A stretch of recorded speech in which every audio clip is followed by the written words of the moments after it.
예배에 참석하신 모든 분들 진심으로 환영하며 축복합니다. 모든 기도가 이루어지는 한 주가 되시길 바라면서 예배를 위하여 우리 전심을 다해서 찬양하시면서 예배로 나아가겠습니다.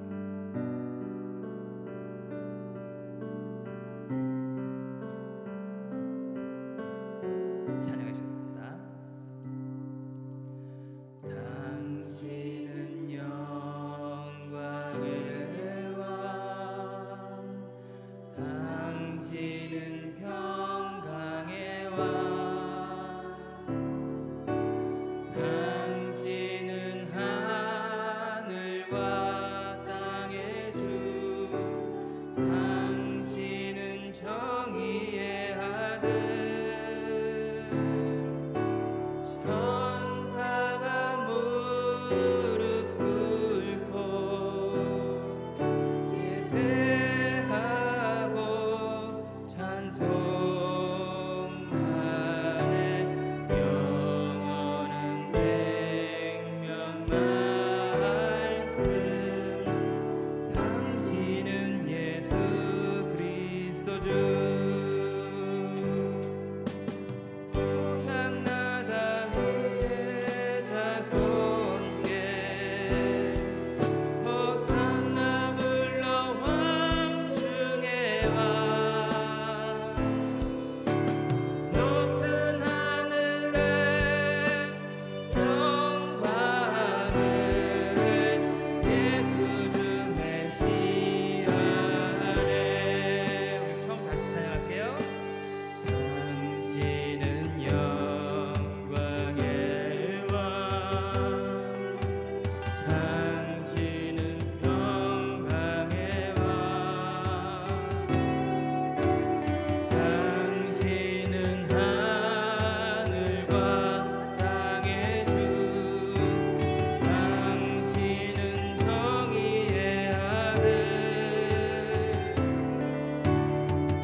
자, 우리 모두 힘차게 박수 치시면서 함께 또 찬양 이어가시겠습니다.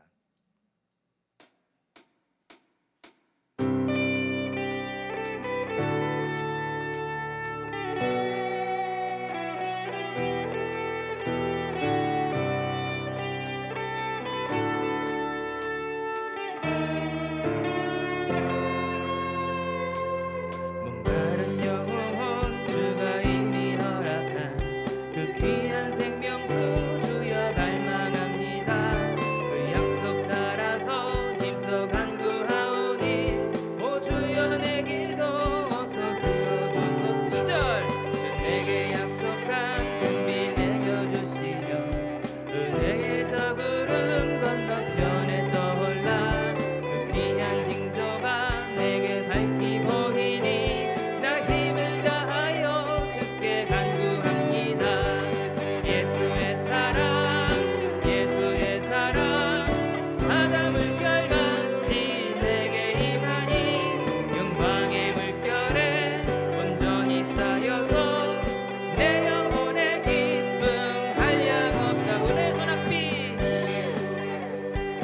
흡족히 내려 구원의 큰 강을 흘러 차고 넘쳐서 납치한 모든 죄 모두 씻어버리니 나 지금 은혜를 충만하게 받았네. 예수의 사랑 예수의 사랑 바다 물결같이 내게 임하니 영광의 물결에 온전히 쌓여서 내 영혼의 기쁨 한량없도다.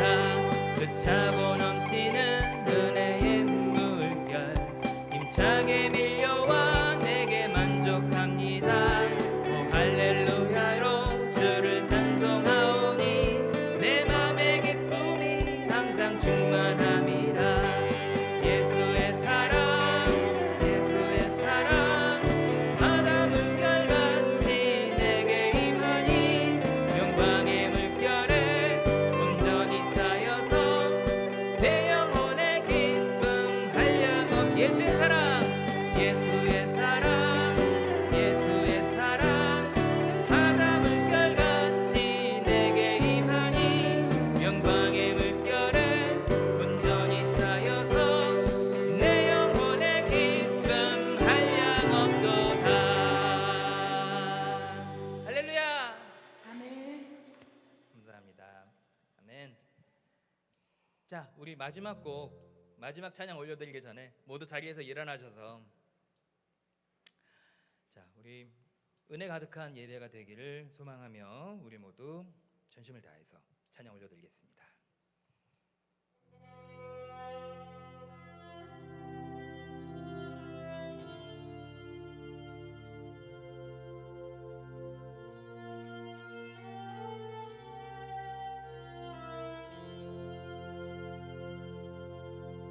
주 나의 모습 보네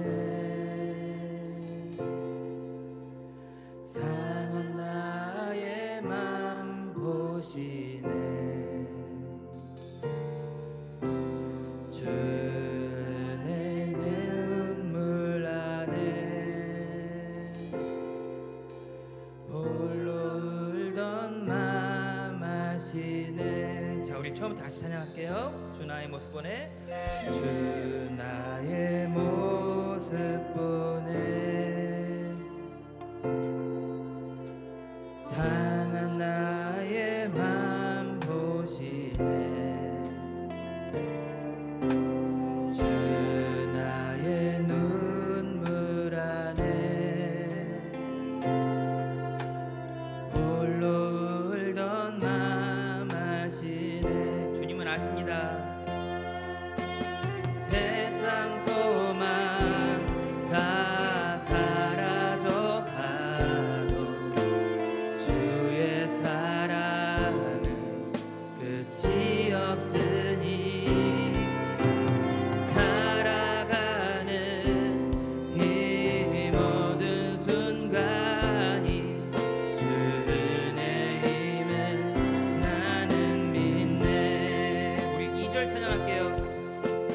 주 사랑 내게 있네 그 사랑이 날 채우네 주 은혜 내게 있네 그 은혜로 날 세우네 세상 소망 다 사라져가도 주의 사랑은 끝이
연약한 저희들을 지극히 사랑하셔서 날마다 복된 삶으로 인도하시는 좋으신 하나님 아버지, 오늘도 주일을 허락하시고 거룩한 성전에 나와 예배하게 하심을 진심으로 감사드립니다.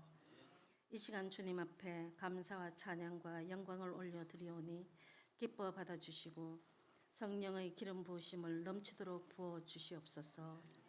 자비로우신 하나님 아버지, 지난 한 주간의 삶을 돌아보며 주님 앞에 회개합니다. 우리의 생각과 말과 행동 속에서 주님이 주신 계명을 온전히 따르지 못하였음을 고백합니다. 주님의 보혈로 우리의 죄를 씻어 주시어 변화되고 새롭게 되어 지극히 높으신 하나님의 이름을 높이며 살아가게 하옵소서. 말씀과 기도에 더욱 힘쓰게 하시고 세상 속에서 빛과 소금의 역할을 감당하는 저희들이 되게 하옵소서.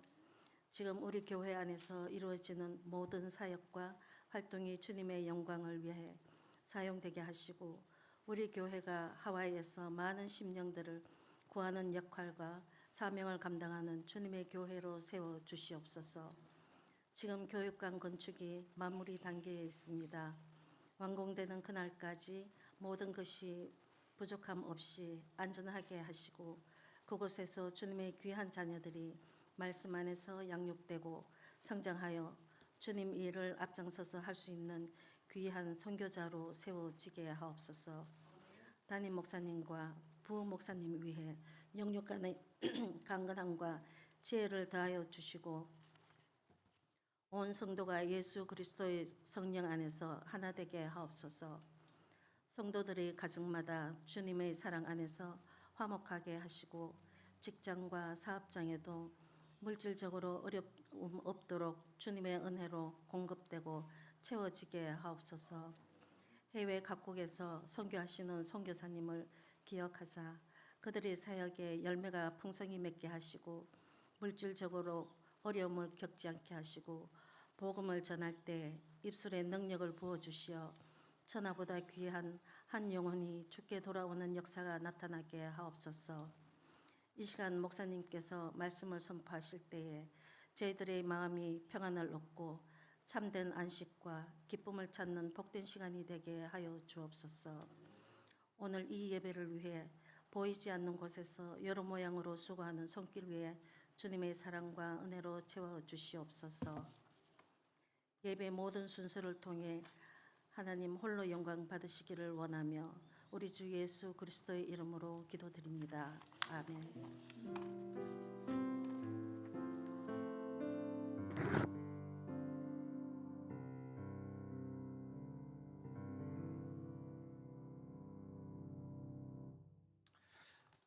주의 이름으로 축복하고 환영합니다. 오늘 이 자리에 나오신 분들 우리 교회 소식 같이 함께 나누시고요. 오늘 또 귀한 말씀 같이 듣기 원합니다.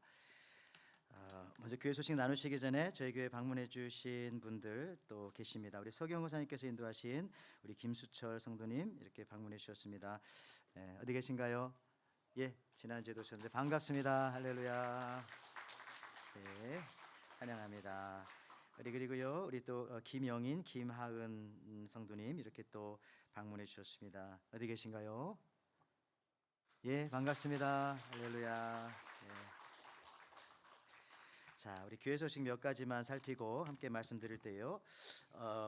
당회가 다음 주 8월 정기 당회가 있습니다. 그리고요, 저희들 이제 오늘 우쿠렐레 찬양 선교팀 열심히 연습하고 훈련하여서 야외로 전도도 나갔었지만은 오늘은 특별히 이 앞에서 또 하나님 앞에 주의 전에서 헌금성을 올려드립니다. 이런 같이 보시고 또 같이 도전 받으시고 영광을 올려드리시기 바라고요.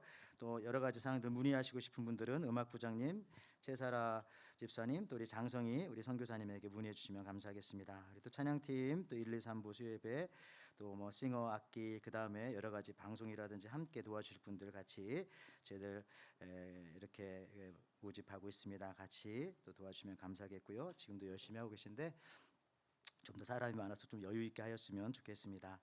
또 성경 통독반 열심히 진행되고 있고요. 또 건축을 위해서 여러분 끝까지 기도해 주셔서 잘 마무리할 수 있도록 여러분의 기도의 힘이 필요합니다. 그리고 우리 재직들은 가능하면 그래서 이 건축 기간만큼이라도 스트릿 파킹 좀 해주시면 또 방문하시는 분들이라든지 또 우리 새로 오시는 분들에게 또 도움이 또 양보가 또 사랑이 되겠습니다. 자, 오늘 이 시간에는요, 여러분들 기아 목사님 모시고 하나님 말씀 듣겠는데, 우리 이 김도인 목사님께서는 오늘 말씀을 전해주실 목사님께서는 어센션 세인트 빈센트 병원의 원목으로 그렇게 사역하고 계시고요. 또 발도스타 우리 한인 장로교회 목사님으로 그렇게 봉사하고 계십니다. 그리고 벤더빌트 대학교에서 정신질환자를 위한 목회 상당한 박사를 가지고 계시기에 그렇게 귀한 사역들 펼치고 있습니다. 오늘 목사님 통해서 저희들이 같이 이렇게 저렇게 귀한 우리가 모르는 부분들까지도 그렇게 은혜를 받을 것 같습니다. 우리 목사님 오셨는데요. 우리 목사님 잠깐 일어나시고 우리 사모님과 우리 자녀들 같이 오셨네요. 우리 박수로 한번 환영하기 원합니다. 네, 맞습니다. 할렐루야. 네, 자, 이 시간 우리 말씀 같이 읽고요. 우리 목사님 모시고 말씀 듣겠습니다. 하나님께서 오늘 우리들에게 주신 말씀은 사사기 12장 1절에서 6절에 있는 말씀입니다. 우리 한 절씩 같이 먼저 교독하겠습니다. 에브라임 사람들이 모여 북쪽으로 가서 입다에게 이르되 내가 암몬 자손과 싸우러 건너갈 때에 어찌하여 우리를 불러 너와 함께 가지 아니하였느냐. 우리가 반드시 너와 네 집을 불사르리라 하니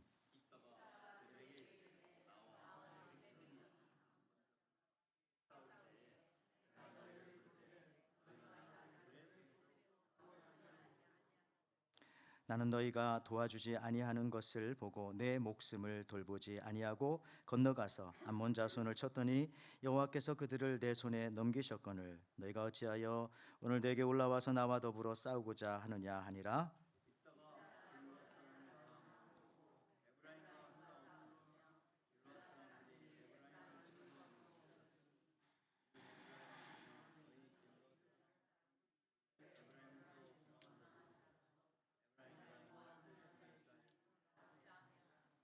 길르앗 사람이 에브라임 사람보다 앞서 요단강 나루턱을 장악하고 에브라임 사람의 도망하는 자가 말하기를 청하건대 나를 건너가게 하라 하면 길르앗 사람이 그에게 묻기를 내가 에브라임 사람이냐 하여 그가 만일 아니라 하면은 그에게 이르기를 시폴레라 발음하여 에브라임 사람이 그렇게 바로 말하지 못하고 시폴렛이라 발음하면 길르앗 사람이 곧 그를 잡아서 요단강 나루턱에서 죽였더라. 그때 에브라임 사람의 죽은 자가 42,000명이었더라. 아멘. 아멘.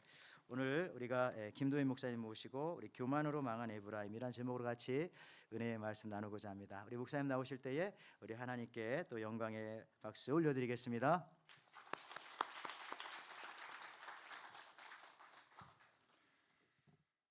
감사합니다.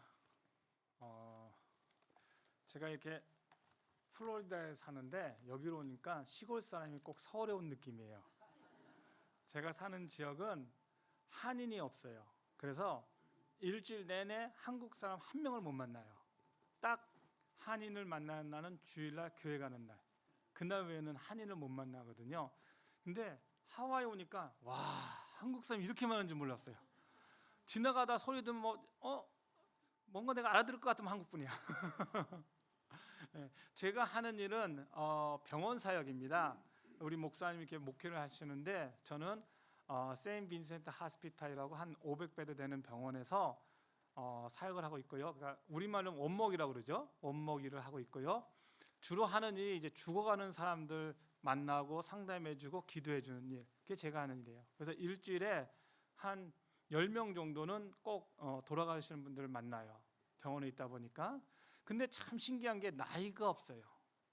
저는 처음에 생각할 때 나이 많은 분들만 돌아가시는 줄 알았는데 20살, 30살, 40살, 50살 대중이 없어요. 많이들 돌아가셔요. 그런데 그 돌아가실 그 마지막 순간이 항상 저에게는 자극을 줘요. 어떤 분들은 얘기를 해요. 목사님, 제가 좀만 더 살고 싶어요. 좀만 더 살고 싶어요. 사람의 운명을 누가 아무도 도와줄 수 있는 게 없는 거예요. 그런데 너무 두려워요. 너무 무서워요. 조금만 더 살게 해주세요. 그런데 어떤 분들은 10명 중에 한두 분들은 이렇게 말씀하세요. 목사님, 기도해 주세요. 제가 드디어 하나님 나라 갑니다. 드디어 하나님 나라 갑니다.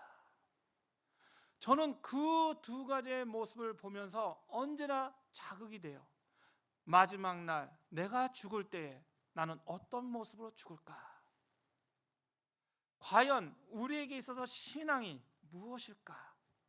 여러분, 성경 말씀 66권을 단 한마디로 요약한다면 여러분들은 무엇이라고 요약하시겠어요? 저는 사도행전 16장 31절 말씀이 한마디로 요약하는 것 같아요. 가로되 주 예수를 믿으라. 그리하면 너와 내 집이 구원을 얻으리라. 예수님을 왜 믿습니까?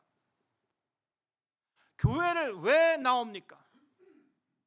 부자 되기 위해서? 건강하게 살기 위해서? 제가 가장 오래 사신 분 만난 분이 107세였어요. 그분은 정정해요. 병원에 왔는데 걱정이 없어요. 뭐 곧 치료돼서 나가겠죠. 107세. 그 이상 더 나이 드신 분을 본 적이 없어요. 여러분들은 몇 살 되시는 분들 봤어요? 200살 사시는 분 본 적 있으세요? 없죠. 살 수가 없죠. 그러면 우리가 왜 예수님을 믿느냐는 거예요. 이 진리를 깨닫지 못하면 그때부터 우리 신앙은 망가져요. 왜냐하면 목적 없는 신앙이 되는 거 아닙니까? 교회에 나와서 구원을 못 받는다 생각해 보세요. 제가 아주 놀라운 그 리서치가 있는데, 교회 다니는 사람 중에 10%가 구원에 확신이 있다라는 그런 글을 봤어요. 10%면 100명이면 10명이라는 거예요. 하다못해 목사님도 구원 받으셨습니까? 하나 물어보면은, 미국 목사님들이에요. 잘 모르겠는데 하면 많아요. 근데 목회해요. 우습죠? 이런 게 우리 현실이에요. 우리가 신앙으로 돌아간다는 건 간단해요. 하나님이 살아계시고 하나님이 역사하시고 하나님이 우리와 함께 한다는 걸 믿는 게 신앙으로 돌아가는 거예요. 너무나 간단해요. 근데 그게 잘 안 돼요. 왜 안 되죠? 하나님에 대한 체험이 없어서 그래요. 하나님에 대한 체험이 없다 보니까 하나님이 살아계신지 하나님이 역사하신지 머리로만 하는 거예요.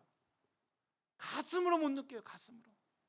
가슴으로 와 닿았을 때 맞아, 하나님이 살아계셔, 할렐루야, 아멘은 클수록 좋습니다.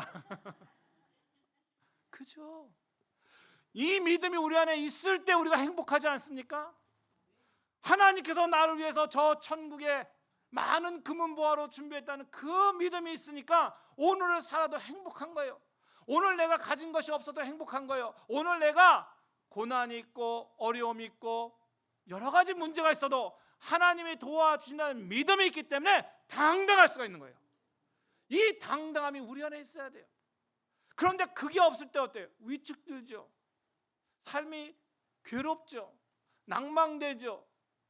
외롭죠. 쓸쓸해. 이런 감정들이 몰려오는 거예요. 죽음이란 거 앞에 섰을 때 그 감정들이 너무나도 무섭게 달려들어요. 사람을 힘들게 해요. 어렵게 해요. 괴롭게 해요. 목사 가서 기도를 해줍니다. 근데 신기한 게 있어요. 어떤 분은 기도를 받으면서 아멘 하는 사람이 있고, 어떤 사람은 기도를 받으면서 아이고 하는 분이 있어요. 그죠? 하나님에 대한 확신이 내 안에 있을 때는 아멘 하지만 하나님에 대한 확신이 내 안에 없을 때는 어때요? 내가 죽는구나 라고 되는 거예요. 그래서 우리는 하나님을 믿고 신앙 안에 사는 게 중요해요. 오늘 본문 말씀은 에브라임이라는 족속과 길르앗이라는 족속이 나옵니다. 에브라임은 야곱에 의하여 축복을 받은 이스라엘 12지파에 속한 그러한 지파였습니다. 사실 이 에브라임은 요셉의 두 아들 중에 한 명이었습니다. 요셉에게 몇 명의 아들이 있었다고요? 두 아들. 그렇죠. 두 아들이 누굽니까? 에브라임과 므낫세. 다 아는 이야기예요. 뭐 제가 이거 설명 안 해도 알아요. 이 두 아들이 있었는데 문제는 야곱이 이 두 아들을 축복해 줄 때에 너무나 다른 모습이었어요.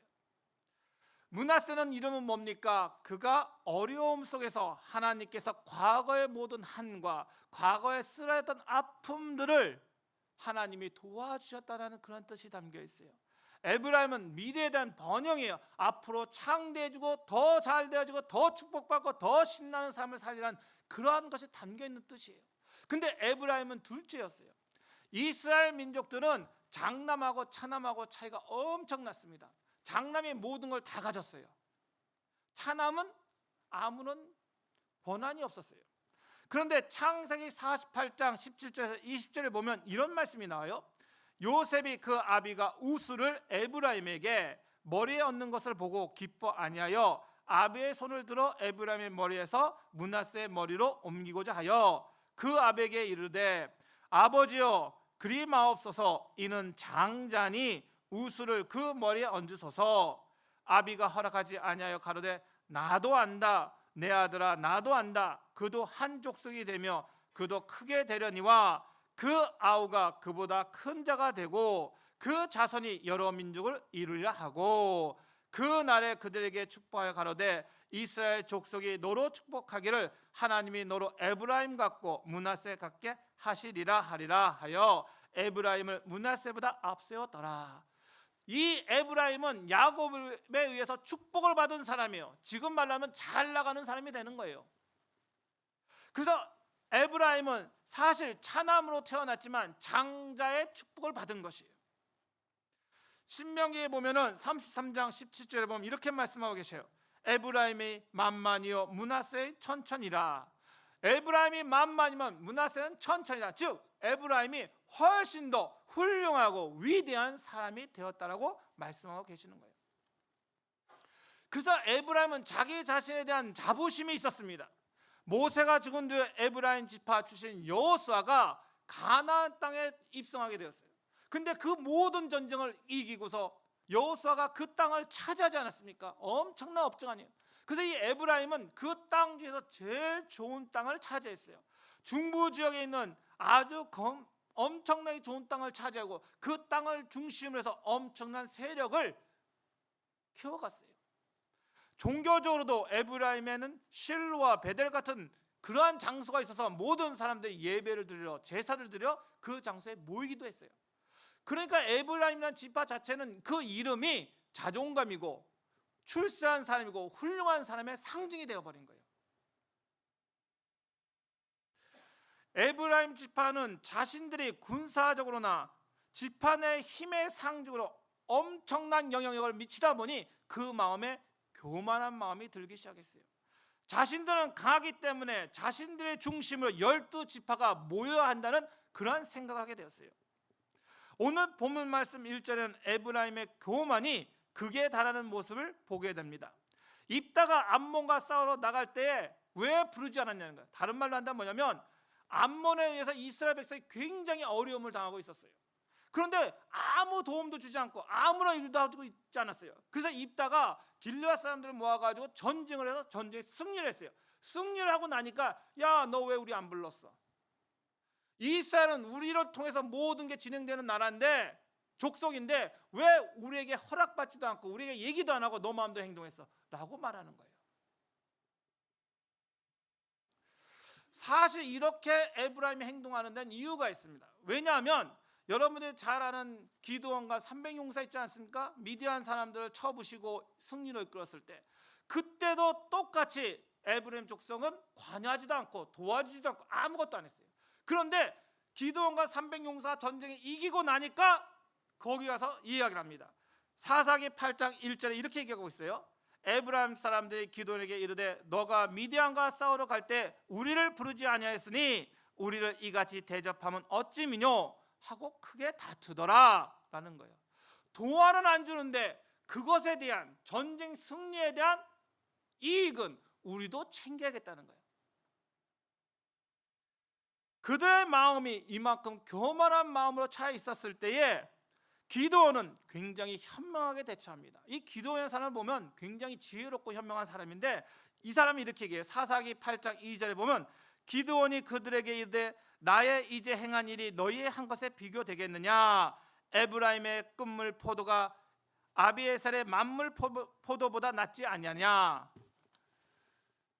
하나님의 미대한 방백 오력과 스베를 너희 손에 붙이셨으니 나와 한 일이 어찌 능히 너희 한 것에 비교되겠느냐? 기드온이 이 말을 하여 그들의 노기를 물러나리게 하였더라 라고 되어 있어요. 다른 말로 하면 너희들이 훌륭하고 훌륭한데 내가 한 업적이 별거 있느냐? 그냥 너그럽게 이해해달라 라고 자기를 숙인 거예요.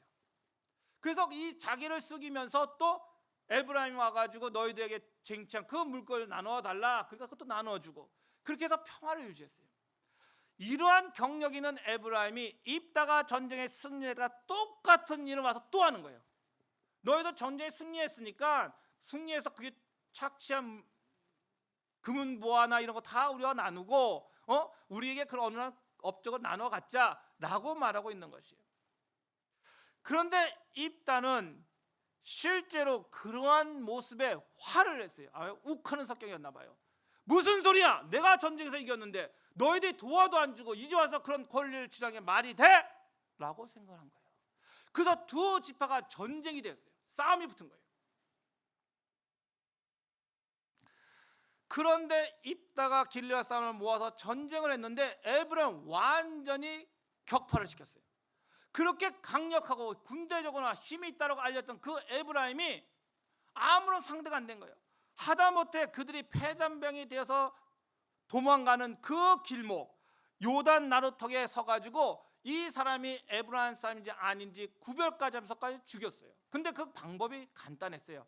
너 에브라임 사람이야? 나 아닌데요. 그러면 십보레라고 말을 해봐 라고 시킨 거예요.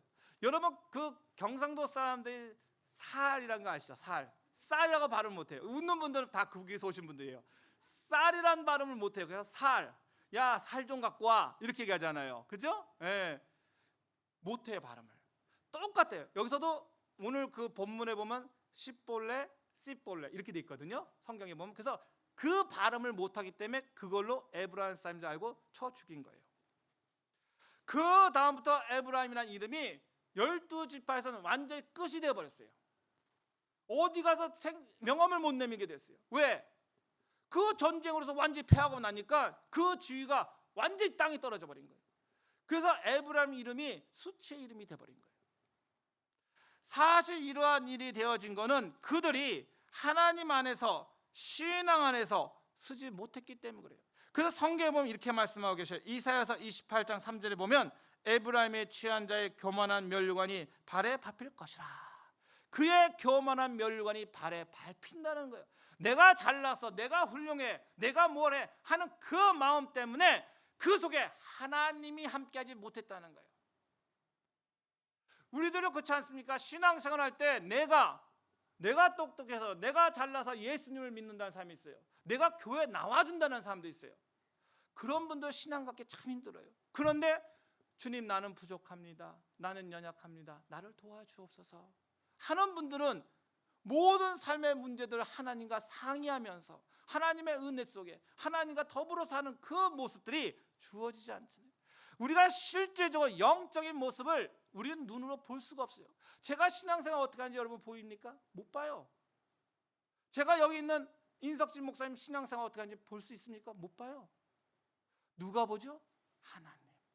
나와 하나님과의 관계. 나와 하나님의 관계가 서야 되는데 나와 사람들만의 관계가 서어진 사람들이 많이 있다는 거예요. 그러다 보니까 신앙이 흔들려져 버려요. 내가 하는 모든 행동에 다른 사람들은 뭐라고 얘기할 수 있겠지만 내 속에 은밀하게 생각하는 나의 생각, 나의 마음속에 있는 그것들은 다른 사람들이 못 본다는 거예요. 그런데 누가 본다고요? 누가 본다고요? 누가 본다고요? 하나님이 본다는 거예요. 하나님은 그걸 보고 그 사람의 속마음을 꿰뚫어 보신다는 거예요. 그래서 무서운 거예요. 사람들 앞에 우리가 거룩한 척은 할 수 있어요. 그죠? 왜 못해요? 저도 목사니까 성경에서 딱 이러고 나면 거룩해 보이지 않습니까? 그러나 그게 거룩한 게 아니죠. 그 마음, 그 심성이 하나님께 가 있느냐, 그 심성이 하나님께 떠나 있느냐, 이게 문제인 거예요. 그래서 신앙이란 나도 알고 하나님도 아는, 그게 신앙인 거예요. 왜? 하나님은 우리 마음을 보시기 때문에. 다른 사람은 속일 수 있어도 하나님을 속일 수 없다는 건 하나님이 우리의 심령을 보기 때문에. 그게 영적인 문제라는 거예요. 근데 많은 사람들은 이 영적인 문제를 육의 문제로 보게 돼요. 언제 오죠? 아, 저 사람 참 보기 좋다, 저 사람 참 뭐하다, 아주 그냥 하나님께 축복을 많이 받았다, 하나님에게 은혜를 많이 받았다. 맞아요. 그러나 더 중요한 건 영적인 문제라는 거예요. 그런 것도 다 좋은데 더 중요한 건 뭐라고요? 그렇죠. 할렐루야. 방금 영적인 문제라 말씀하신 분들은 안 좋으신 분들이에요. 그죠? 맞아요. 영적인 문제예요. 영적인 문제. 우리가 신앙을 영적인 문제로 봐야 돼요. 제가 한국에 있을 때 교회가 강남에 있었어요. 강남에 있었는데 그 강남에 있는 교회는 부자 장로들이 많았어요. 그래서 장로들이 식사 초대를 한번 딱 하면은 20년 전이니까요. 뭐 여기 물가는 다르니까. 그분들이 한 1억 정도 버시는 분들이야. 목사님 한 4분 초대하면 100만 원에서 200만 원짜리 이렇게 음식을 대접했어요. 저도 한번 쫓아가니까 야, 그런 세계가 또 따로 있긴 있더라고요. 그런 데서 드셔요. 그런데 어느 날 제가 그 있던 교구 목사님이 저보다 4년 후배였어요. 제가 학교를 좀 늦게 가서 대학원을 목사한테 좀 늦게 받았어요. 근데 4년 후배인데 교구 목사님인데 어느 여 집사님이 식사를 대접하겠대요. 식사를 대접했다 해서 목사님이 딱 가신 거예요, 같이. 근데 가자마자 목사님이 제일 비싼 거, 이 집사님 한 3만 원짜리 정도를 시키려고 생각을 했는데 목사님이 가셔가지고 6만 원짜리를 시킨 거예요. 그러니까 이 집사님이 열이 난 거야. 근데다가 옆에 있는 사람까지 데리고 가가지고 식사 비용이 60만 원이 나왔어요. 근데 이 집사님은 한 달 월급이 150만 원을 받는 분이에요. 한 달 월급의 반이 식사비로 나갈 상황이 돼버렸어요. 그러니까 화가 난 거예요. 그래서 교회 와가지고 화가 나니까 어떻게 하겠어요? 뭐 다 상상하신 그대로 이렇게 됐어요. 그러니까 이제 교인들 반응이 두 가지. 한 분은 아유 뭐 그 사탄이 그 뭐 그런 걸 먹을 수도 있지, 뭐 사탄이 이 교회를 해방한다, 뭐 이렇게 말씀하시는 분도 있고, 어떤 분은 교구 목사님이 경험이 부족하니까 그럴 수 있다라고 말씀하시는 분도 있고, 이렇게 의견이 나눠졌어요. 여러분들이 교인 입장에서라면 어떻게 생각하시겠어요? 그분이 사탄에 쓰여 살았다고 말씀하시겠어요? 아니 목사님이 경험이 없어서라고 말씀하시겠어요? 저는 그 얘기를 듣고 생각을 해보았어요. 그 목사님이 교구 목사님으로 풍요로움에 너무 쩔어 있었어요. 그죠? 그리고 그 여 집사님의 형편과 상황을 너무 이해하지 못했던 거예요. 제가 목회를 오래 하다 보니까 좋은 목사가 누구냐? 교인들의 형편과 상황을 이해해주는 목사님이 좋은 목사님인 거야.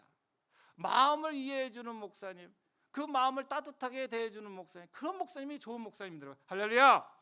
우리 인석진 목사님이 그런 목사님 좀 있습니다. 이렇게 아멘 소리가 적어요. 네, 우리 목사님이 그런 목사님이에요. 우리 인석진 목사님은 제가 오랫동안 알고 지냈는데 참 따뜻해요. 그죠? 따뜻해. 네. 그런 분들이 목회도 잘해요. 제가 이 말씀을 드리는 건 뭐냐면 교회는 마음을 알아주는 게 중요한 거예요. 우리가 왜 하나님을 사랑해요? 하나님이 내 마음을 몰라주는데 내가 하나님을 사랑하나요? 아니에요. 내가 못났어도, 내가 가진 게 없어도, 내가 배운 게 없어도, 내가 잘하는 게 없어도 나를 있는 그대로 받아주시는 그 하나님, 어려움이 있을 때마다 나를 자상하게, 그죠? 나를 자상하게 안아주시고 품어주신 그 하나님, 우리가 그 하나님을 믿는 거잖아요. 그게 신앙이잖아요. 하나님, 저 가진 거 없고 부족하지만 하나님 아시죠? 저 좀 도와주세요. 하나님, 제 삶이 힘든 거 아시죠? 하나님, 저 좀 도와주세요. 하나님, 제가 이렇게 살아갈 때, 어렵고 낭망될 때 주님 때문에, 주님 주시는 믿음 때문에 살아갑니다 라고 고백할 수 있는 그분이 우리 하나님이잖아요. 이 믿음을 가지고 나갈 때 우리의 삶이 기뻐지고 즐거워지고 행복해질 수 있다는 거예요. 그런데 많은 분들이 기도할 때 어떻게 합니까? 하나님 도와주세요 해놓고 그 다음 나가면 아이고 걱정된다, 이걸 어떻게 해야 되지, 이걸 어떻게 해야 되지, 이걸 어떻게 해야 되지, 하나님께 맡긴 듯 했다가 가지고 와요. 많이들 그러잖아요. 기도할 때도 하나님 도와주세요, 하나님이 이루어 줄 줄 믿고 평안하고 행복하게 신앙생활을 하면 되는데 그게 안 돼요. 그 다음 날도 아이고 하나님 이 문제, 하나님 이거 하나님 이러잖아요. 우리가 하나님에 대한 믿음, 하나님에 대한 신앙을 우리가 가져나간다는 것은 우리가 하나님이 도와주실 걸 믿고 그분이 해결해 주실 걸 믿고 그 안에서 나가는 거예요. 기쁘고 즐겁고 행복하게 나가는 거예요. 할렐루야. 그게 믿음이에요. 그게 담담이에요. 하나님께 맡겼는데 뭘 걱정을 합니까? 뭘 염려를 합니까? 하나님의 해결해 줄 줄 믿습니다 하고 난 뭘 해야 된다고요? 즐겁게 행복하게. 그래서 신앙생활을 하다 보면요, 얼굴만 봐도 그분이 신앙이 얼마나 깊은지 알아요. 왜냐? 신앙생활 열심히 하면 얼굴이 웃음이 가득해요. 그죠? 솔직히 행복해요. 그게 다른 거예요. 우리가 사실 살아가면서 하나님의 은혜를 안다는 거 참 중요해요. 근데 어떤 집사님이 저번에 그런 얘기를 해요. 목사님, 요즘 교회가 너무 힘들어요. 맞아요, 힘들어요. 많은 사람들이 교회에 나올 것 같은데 많은 사람들이 교회를 떠나가요. 그죠? 그리고 왜 이렇게 나쁜 소문들이 많이 나요? 뭐 교회가 주식을 했다, 교회가 뭐 팔고 사고 했다, 뭐 목사님들이 뭘 했다, 부정부패가 했다, 뭐 했다. 또 우리 저랑 같이 있는 분들 어떻게 그런 얘기는 잘 듣고 와요. 그 맨날 그런 얘기 듣고 와서 목사님 이런 일인데 어떻게 된 거예요? 그걸 제가 어떻게 알아요? 그죠? 하나님만 아시지. 근데 스바냐 3장 11절 보면 이런 말씀이 있어요. 그날에 내게 범죄한 모든 행위를 인하여 수치를 당하지 않을 것은 그때 내가 너의 주에서 교만하여 자랑하는 자를 제하여 너로 나의 성산에 다시는 교만하지 않게 할 것임이라 라고 말씀하고 계세요. 그 말씀의 뜻이 뭐예요? 하나님을 은혜 가운데 믿고 살아가는 사람들은 천국에 가지만 하나님께서 그렇지 못한 사람들은 천국에 안 받아주신다는 거예요. 우리가 교회들이 시끄럽고 어렵고 낙담될 때일수록 주님 중심으로 하나님 중심으로 모이면 우리에게는 확실한 천국에 대한 소망이 있는 거예요. 그런데 그것에 휩싸여서 내가 신앙이 흔들리면 누가 손해? 내가 손해가 되는 거예요. 왜? 하나님에 대한 믿음을 확실하게 갖지 못하기 때문에 그래요. 우리 옆에 분과 한번 인사해 보겠습니다. 나는 천국에 대한 소망을 가진 사람입니다. 할렐루야.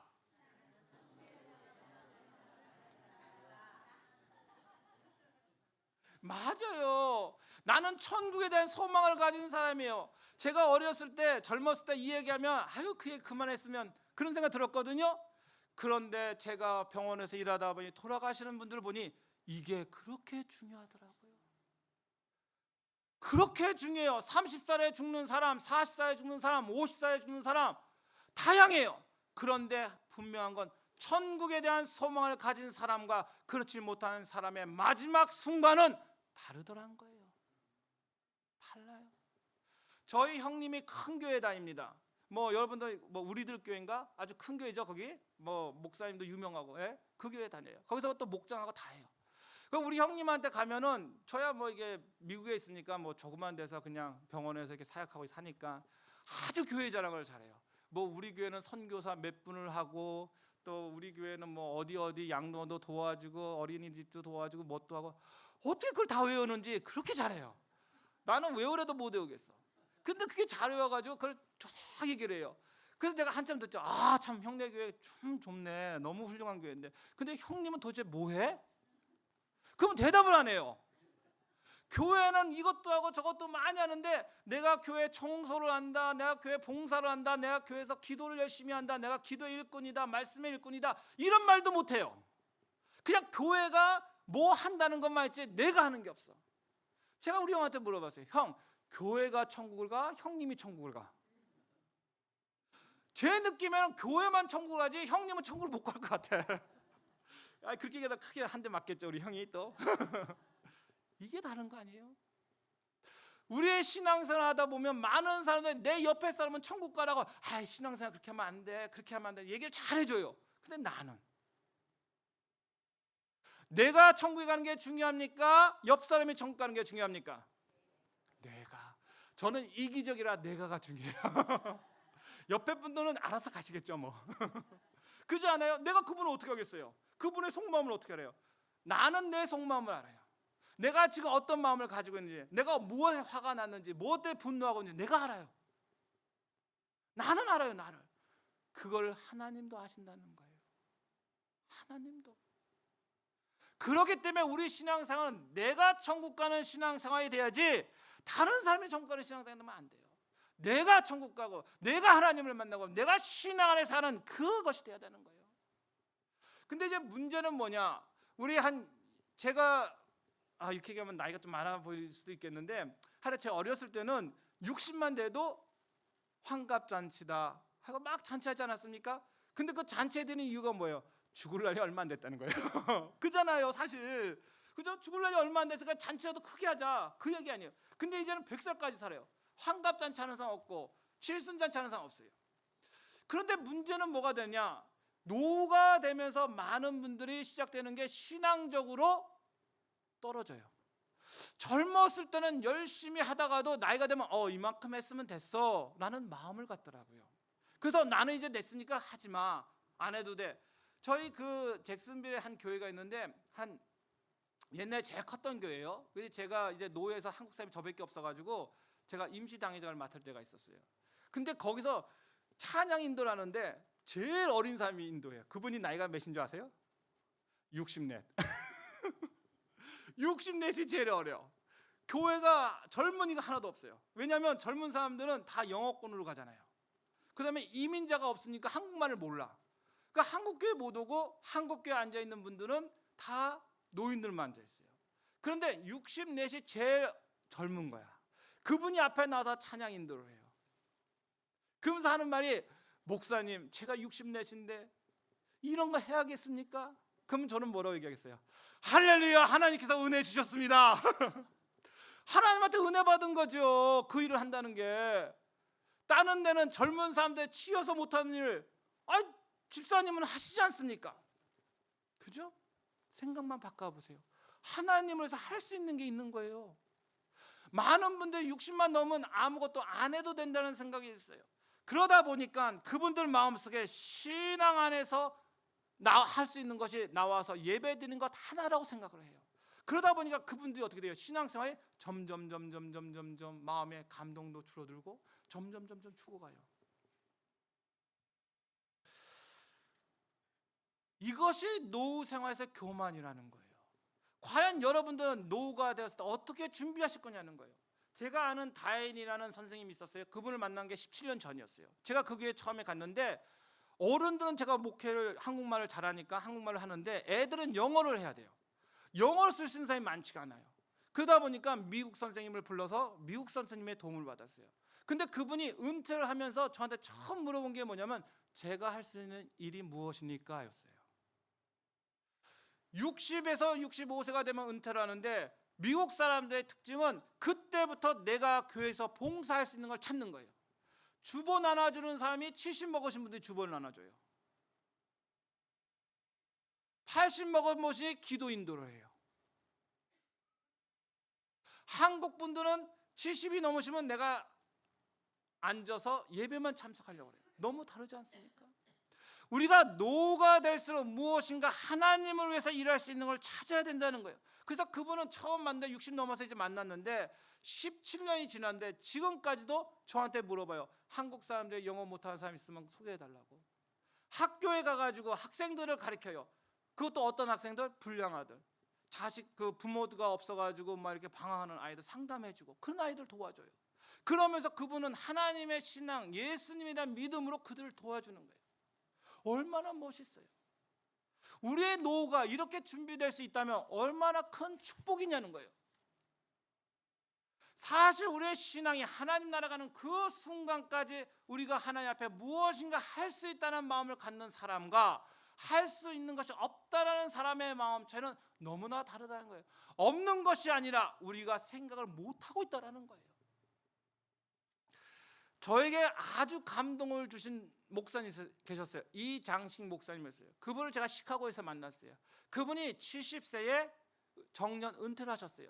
근데 70세에 은퇴하고 나셔서 그분이 선교사로 가신 거예요. 케냐 선교사로 가서 15년을 봉사하셨어요. 근데 그때 케냐 선교사를 하니까 재정이 필요하니까 시카고에 오셔서 재정 후원금을 모집하러 오셨어요. 그때 제가 만났었어요. 근데 그분이 하시는 말씀이 자기가 케냐에 갔더니 너무나 빈곤하고 너무나 열악한 상황에서 하나님께서 나에게 무엇인가 원하신 게 있어서 내가 갖고 나고 거기로 해서 일한다는 거예요. 그런데 그분이 70이 넘어서 뭘 할 수 있을까라는 생각에서 완전히 깨졌다는 거예요. 하나님 말씀, 하나님의 선교를 하면서 야, 나도 할 수 있는 게 있구나, 내 삶이 더 의미가 있어지는구나 하는 걸 깨달았다는 거예요. 그분이 87세까지 하시다가 100세 되셔서 돌아가셨어요. 근데 시카고에서 저에게 하셨던 말씀이 저한테 참 감동이 됐어요. 하나님의 일을 쉬지 않고 하는 것이 저에게는 참으로 영광이고, 하나님이 건강을 주시는 날까지 하나님의 복음을 전하다가 죽는다면 가문의 영광이 될 것입니다 라고 말씀하셨어요. 너무 멋있잖아요. 내가 죽는 순간까지 하나님을 위해서 일한다는 것. 그런 분들은 죽는 그 순간에 그 마음속에 확신이 없겠습니까? 분명히 확신이 있죠. 내가 하나님 나라 천국에 들어가는 그 확신이 몸으로서 익혀지는 거 아닙니까? 삶으로서 익혀지는 거 아닙니까? 기도하면서 그 가슴에 새겨지지 않겠습니까? 이게 신앙이라는 거예요. 우리가 많이 알고 우리가 많이 뭘 해도 이 마음속에 가슴에 새겨진 하나님 나라에 대한 구원의 확신이 없다면 나는 불쌍한 사람이 되는 거예요. 그런데 내 안에 이 구원의 확신이 있다면 나는 성공한 사람이 되는 거예요. 비록 내가 가난하고 내가 배운 게 없고 내가 무식할지라도 하나님께서 나를 들어서 높은 사람으로 만들어 주신다는 거예요. 할렐루야! 이게 믿음이에요. 우리 옆에 분하고 마지막에 더 인사해 보겠습니다. 내가 그런 사람입니다.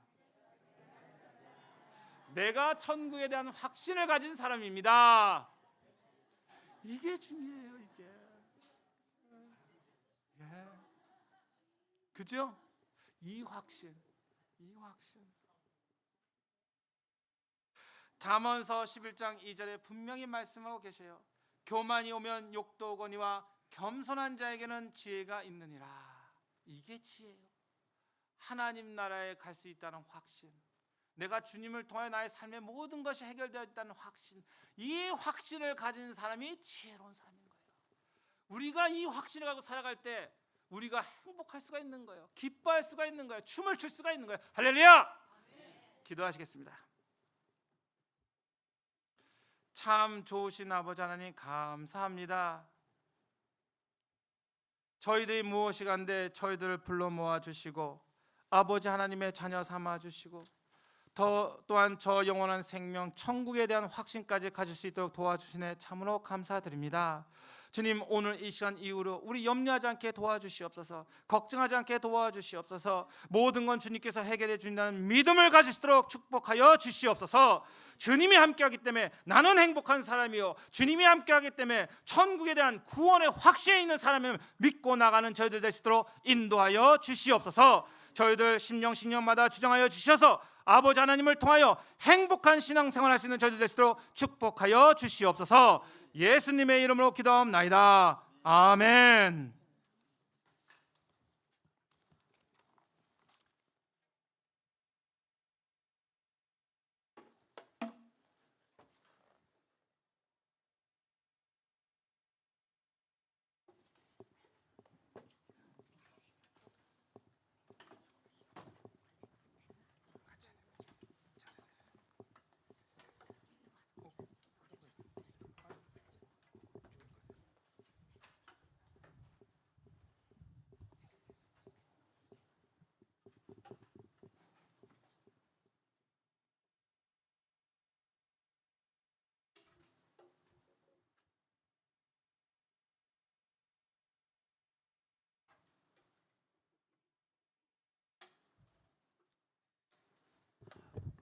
우리 준비하는 동안 우리 하나님 앞에 이렇게 이분들이 주일날 오후 열심히 연습해서 아이키키에 가서 전도도 했지만 오늘은 우리 교회에 오셔서 우리 교인들이니까 하나님 앞에 찬양으로 또 헌금성으로 올려드립니다. 우리 하나님 앞에 또 박수로 영광 돌리면서 시작해도 되겠죠, 그죠? 예.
앵콜이십니까? 예.